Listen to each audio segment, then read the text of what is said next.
चला आता मी इथं गॅस पेटून पाणी ठेवते, ते पण कशासाठी ते सुद्धा तुम्हाला मी इथं सांगणार आहे। बघा 1 ग्लास आणि थोडंसं असं पाणी मी इथं गरम करायला ठेवलेलं आहे।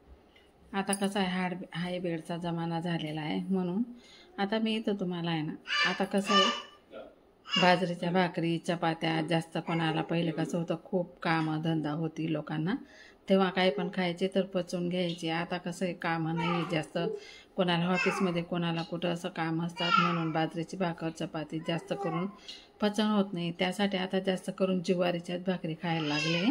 त्यासाठी मी तुम्हाला इथे ना ज्वारीच्या भाकरी मस्त चपात्यांसारख्या बनवून दाखवणार आहे, बारीक मस्त, आणि प्रत्येक भाकर असं चपातीसारखं फुगेल अशा भाकरी तुम्हाला मी इथं करून दाखवणार आहे।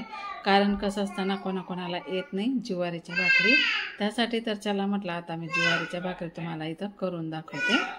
तर त्यासाठी गरम पाणी करून घेतलेलं आहे। परातीमध्ये मी इथं 3 ते 4 भाकरींचं पीठ घेतलेलं आहे। तुम्हाला जितक्या भाकरी करायच्या असेल त्या अंदाजाने तुम्ही पीठ घेऊ शकता। तर मी तर 4 भाकरी होणार असं पीठ घेतलेलं आहे। तर बघा त्या पीठमध्ये गरम पाणी टाकून असं उन्हातलीच्या साह्याने त्याला मस्तपैकी असं मिक्स करून घ्यायचं आहे, कारण की गरम असतं ते, हाताला चटके बसतील, त्यासाठी ती काळजी घ्यावी। ती काळजी घ्यायची पण एक जरुरी आहे, कारण काही काम आपल्याला हातानेच करावं लागतं त्यासाठी।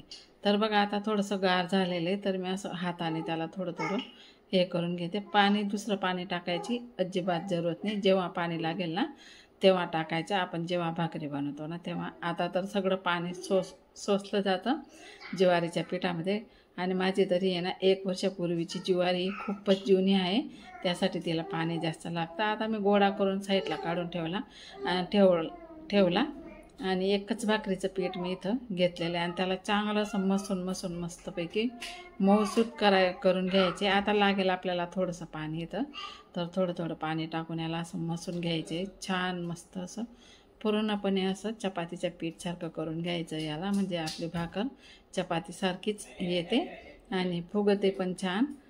तर बघा अशा प्रकारे मी ना मस्तपैकी याला मसून घेतलेलं आहे आता। आणि तर चला आता आपल्याला असं चाळं करून घ्यायचं आहे, पहिला असा गोळा करून घ्यायचा आहे मस्तपैकी। आता असं याला म्हणतात चाळं, तर असं चाळं करून घ्यायचं आहे आपल्याला, असं थापून हातावर थापून, हे बघा याला म्हणतात चाळं। असं चाळं केलं की आपल्याला खाली थोडंसं पीठ टाकून घ्यायचं आहे, जास्त पण पीठ टाकायचं नाही, म्हणजे आपली भाकर सरकणार नाही, थोडंसं पीठ टाकून घ्यायचं आहे। असं करून हे बघा आता भाकर छान आपली सरकेल इथं, आणि तड पडणार नाही तोड पडणार नाही, नाहीतर आहे ना गरम पाणी नाही टाकलं ना भाकरीला असे तडे पडतात आणि भाकरी तव्यापर्यंत जातच नाही। आणि असं जर पीठ मळलं ना तर भाकर आपली कुठं पण फेका अजिबात तडे वगैरे काही पडत नाही, आणि एकसारखी भाकर चपातीसारखीच बारीक असते। तर बघा अशा प्रकारे भाकर इथं माझी बनवून झालेली। आता मी तुम्हाला तव्यावर टाकून दाखवते। बघा आता इथं आपल्याला पाणी लावून घ्यायचं आहे वरून, हे बघा जास्त पीठ नाही लावलं म्हणून भाकर पण आपली सॉफ्ट झालेली आहे, म्हणजे जास्त पीठ नाही लागलं तर पाणी पण तिला मस्त कमी लागलेलं आहे। आणि हे पाणी ना सुकतं तोपर्यंत हिला राहू द्यायची आणि लगेचच उलटून घ्यायची। बघा पाणी सगळं काही सोसलं गेलं आपलं लावलेलं। आता हिला आहे ना पलटून घ्यायची, आणि बघा आता सुद्धा तुटणार नाही आणि फुटणार नाही, चपातीसारखीच बारीक भाकर आपली इथं झालेली। आता मी इथं आहे ना पलटून दिलेली आहे भाकरला।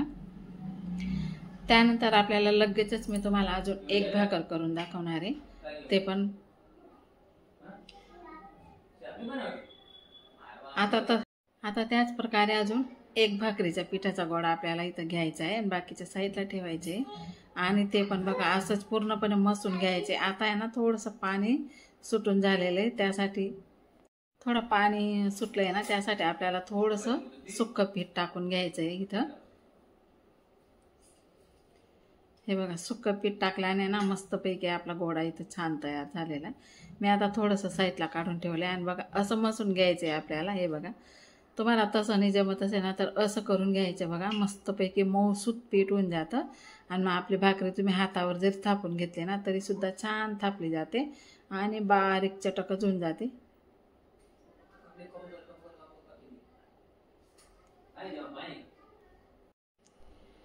आता याला पण तसंच गोळा करून असं चाळं बनवून घ्यायचं आहे आपल्याला। तसंच त्याच प्रकारे थोडंसं पीठ टाकून आपल्याला थापून घ्यायचे. ही एवढी भाकर मी तुम्हाला पूर्णच करून दाखवणार आहे. आणि बघा आपली पहिली भाकर टाकलेली होती ना, तिला बघूया. आता असं पलटून द्यायचं. आता ही आहे ना पहिले पूर्ण खाली चालली जाईल, हे बघा. आणि आता फुगेल चपातीसारखी. बघा आता पूर्ण मस्तपैकी असं चपातीसारखी छान असं फुगून जाईल. हे बघा प्रत्येक भाकरी आपली अशीच चपातीसारखी छान मस्तपैकी फुगते. आणि खायला पण मस्त मऊसूत चपातीसारखीच लागते. आणि पचनाला पण खूप हलकी असते. शुगरवाल्यांना किंवा डाएटवाल्यांना तर एकच नंबर असते ही भाकर. तर बघा आता ही भाकर मी काढून घेते. हे बघा छानच मस्त वरचा पोपडा पण मस्त आलेला आहे तिला. मी आता इथं गार होण्यासाठी ठेवते. आता ही पण भाकर आपल्याला अशा प्रकारे थापून घ्यायची आहे. ही बघा ही भाकर पण असं तुटणार नाही, फुटणार नाही. असं मऊसूत पीठ आपण इथं करून घेतलेलं आहे. तसंच तुम्हाला पण करून घ्यायचं आहे. आणि आता जास्त करून तर लोक ज्वारीच खायला लागले, दादर किंवा ज्वारी. बाजरी तर जास्त करून सहसा कोणी खातच नाही, कारण काही बाजरीने पण त्रास होतो. तर त्यासाठी तर म्हटलं चला ताईंना आपण कशा भाकरी बनवतो ते दाखवूया. आता ही भाकर पण आपण तव्यावर टाकून घेऊया.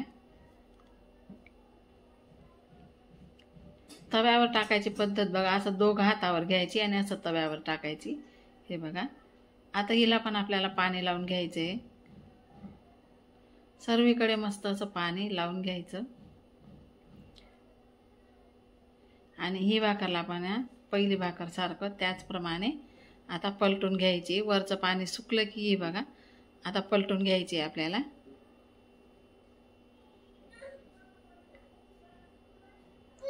मस्त झाली ही भाकर पण चपातीसारखी. बघू आपली भाकर आता इथं झाली की नाही. हिला पण असं पलटी मारायची. बघा ही सुद्धा आहे ना पहिले खाली चालली जाईल, नंतर फुगेल. मग छान मस्त असा फुगारा येतो भाकरींना. आणि आता सर्वच भाकरी मी अशाच टाकून घेणार आहे. ही बघा किती अशी करंजीसारखी फुगते आपली, आपण पुरी बनवतो ना तशी.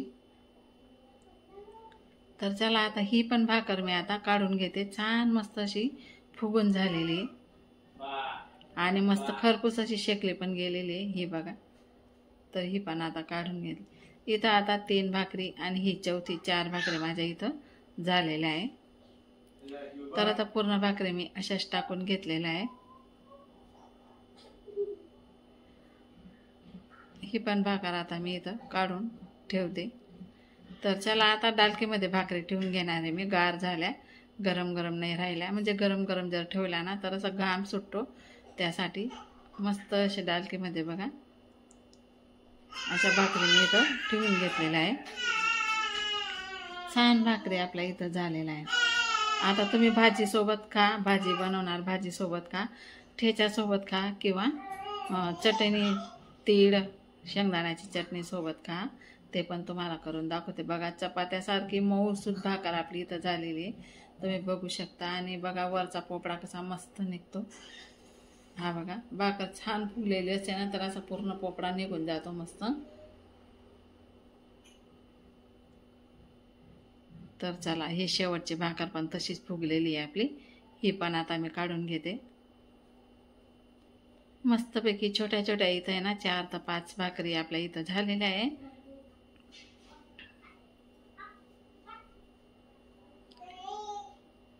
आता ही पण भाकर मी काढून घेते. राशा खेळते ना तिचा आवाज येतोय मध्ये मध्ये. मस्त ही भाकर पण अशी करंजीसारखी फुगलेली आहे. बघा माझ्या पूर्ण भाकरी इथं झालेला आहे. आता यांना भूक लागलेली आहे. हे म्हणताय की मला नाश्त्यासाठी मला चटणी आणि भाकर दे असं म्हणताय हे. तर यांना बघा मी आता चटणी टाकून देते.